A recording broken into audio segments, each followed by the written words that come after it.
Et si je te disais que les Nganga ne sont pas des sorciers, enfin pas tous, mais plutôt des victimes de l'industrie cinématographique, me croirais-tu?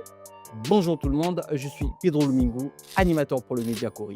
Durant longtemps, on nous a présenté les Nganga en Afrique comme des êtres de ténèbres, des partisans du diable, des représentants légaux des forces du mal sur Terre. Mais d'où vient cette vision? Eh bien, elle provient en grande partie du cinéma.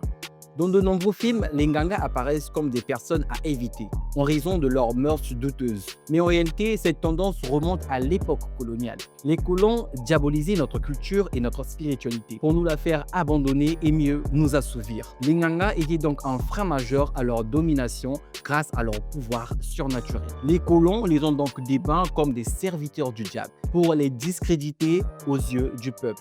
Par exemple, en 1491, dans le royaume Congo, après le baptême du roi Nzingankuvu, le peuple, influencé par les enseignements coloniaux et les ordres du roi, frappait et parfois tuait les Nganga, désormais vus par eux d'un mauvais œil. Aujourd'hui encore, les films perpétuent cette image négative.